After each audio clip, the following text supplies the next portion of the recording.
Matthieu, chapitre 14. En ce temps-là, Hérode le tétrarque, ayant entendu parler de Jésus, dit à ses serviteurs, « C'est Jean-Baptiste. Il est ressuscité des morts et c'est pour cela qu'il se fait par lui des miracles. » Car Hérode avait fait arrêter Jean, l'avait lié et mis en prison à cause d'Hérodias, femme de Philippe, son frère, parce que Jean lui disait, « Il ne t'est pas permis de l'avoir pour femme. » Il voulait le faire mourir, mais il craignait la foule parce qu'elle regardait Jean comme un prophète. Or, lorsqu'on célébra l'anniversaire de la naissance d'Hérode, la fille d'Hérodias dansa au milieu des convives et plut à Hérode, de sorte qu'il promit avec serment de lui donner ce qu'elle demandait. À l'instigation de sa mère, elle dit, « Donne-moi ici sur un plat la tête de Jean-Baptiste. » Le roi fut attristé, mais à cause de ses serments et des convives, il commanda qu'on la lui donne. Et il envoya décapiter Jean en prison. Sa tête fut apportée sur un plat et donnée à la jeune fille, qui l'apporta à sa mère.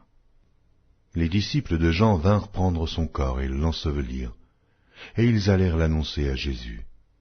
À cette nouvelle, Jésus partit de là dans une barque, pour se retirer à l'écart dans un lieu désert, et la foule, l'ayant su, sortit des villes et le suivit à pied.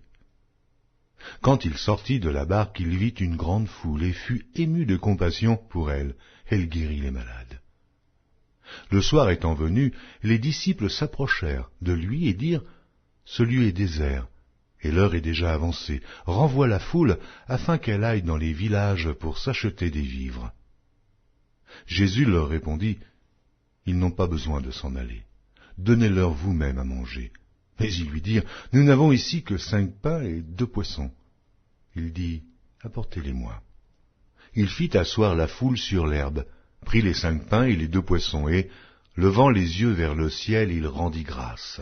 Puis, il rompit les pains et les donna aux disciples qui les distribuèrent à la foule. Tous mangèrent et furent rassasiés, et l'on emporta 12 paniers pleins des morceaux qui restaient. Ceux qui avaient mangé étaient environ 5000 hommes, sans les femmes et les enfants.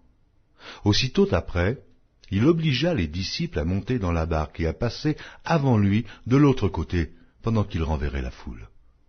Quand il l'eut renvoyé, il monta sur la montagne pour prier à l'écart, et, comme le soir était venu, il était là, seul.